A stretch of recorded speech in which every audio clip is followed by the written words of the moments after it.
My name is Darrin Howell. I'm running for state representative for the 6th Suffolk district. I believe that right now we have an opportunity to elect leadership that understands the value of bringing people together, keeping them together, and dealing with our community's tough challenges. I've been doing this work for throughout my personal life and professional career. For the last 4 years, I've actually worked as Director of Constituent Services for Boston City Councilor Chuck Turner's office, what has provided me an opportunity to connect with various departments that are responsible for delivering resources and services to the neighborhoods and the residents of the city of Boston. In my spare time, I work with the youth, those that are labeled at risk or proven risk, located in various neighborhoods, alternative education, and throughout different correctional institutions. But most importantly, and I think this is what is the value that I bring as hopefully the next state representative, is that I understand the struggles of this community that I'm looking to represent. From having been formerly incarcerated in my youth to now raising a family of 3, I recognize the values that leadership should have when representing us. And as the next state representative, I plan on being a champion for what we're noticing through our grassroots campaign is that the number one issue in the community that I would like to represent is public safety. So I definitely want to be a strong advocate for public safety initiatives that reduce the violence and the current recidivism rate. I believe right now we need to get our community working again, so I plan on being a champion for legislation that provides job training and apprenticeship programs. I think that is, we need as a community to be at the forefront of the conversations, especially dealing with the green economy. And looking at housing legislation, that's the third major issue that we have come across through our campaign, is that making sure that those that have been victims of the predatory loans that have happened, and it's really good that current legislation has passed that provides tenants with tenant protection, but want to make sure that the homeowners are protected also, because I believe everyone has the right to be in that position of home ownership. Right now, during this campaign, it's a strong grassroots campaign where we're knocking on thousands of doors, engaging voters right where they're at, and informing them that this is an opportunity that they can elect someone with a proven track record of bringing people together in order to move this community forward. And that's exactly what I have been doing throughout my time working not only for city councilor, but also throughout my personal life. And that's why I'm asking for this union support and your vote, hopefully, this coming election on September 14th. The other candidates get your message very succinctly. Very good. So now we'll open the floor to questions. Very good. Your name? Anthony Weeks.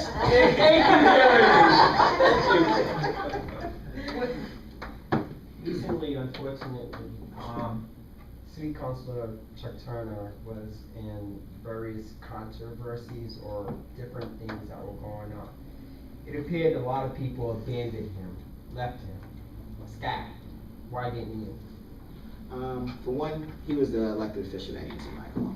When I was fired from this place right here and walking to the train station, tears in my eyes, and I didn't have a clue where I was going to start off again, I received a phone call from my aunt, and she said, call Councilor Turner. He's a strong advocate for court reform. And I said, what does that mean? What can an elected official do for me in my situation that I'm going through? I didn't know anything about the political process or the political world. So when I made that phone call and he said, meet with me, I want to go over what has happened to you, what really took place.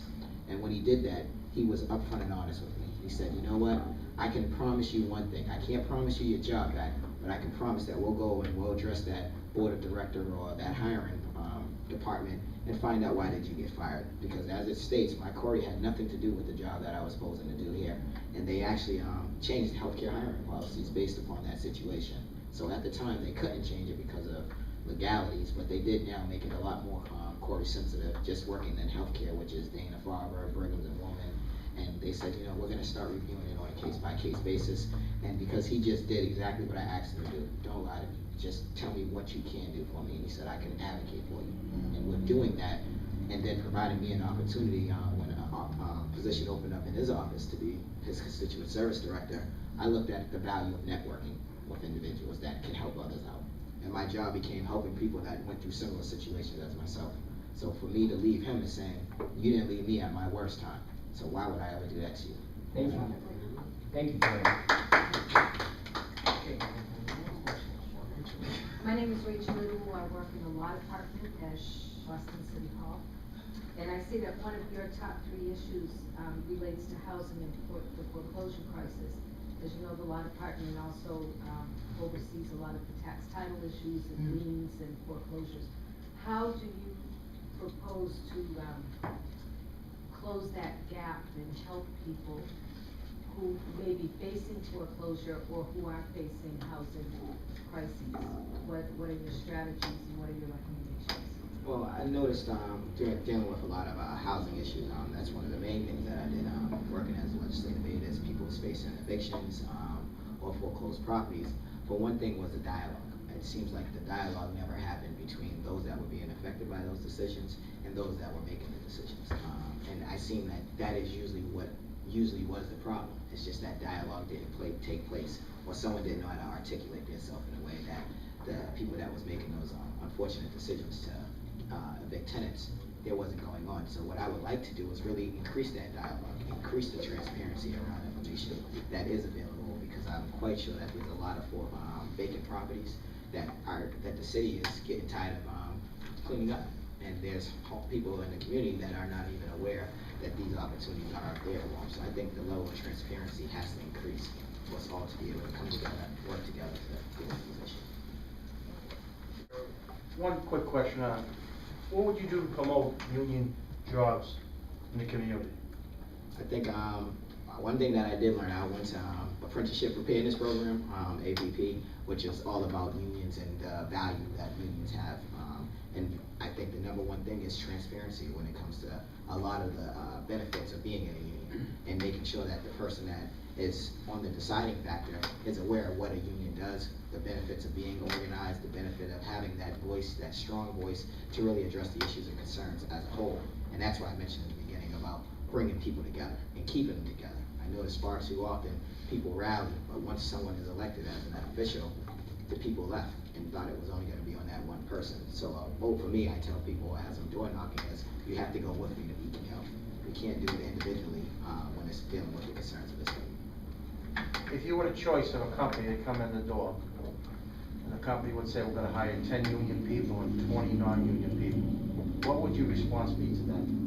My response would be, I believe all jobs should be unionized because of just the safety. OSHA, I remember that was one of the issues. Just having a collective voice, that is the issue of unionizing. So making sure that there isn't that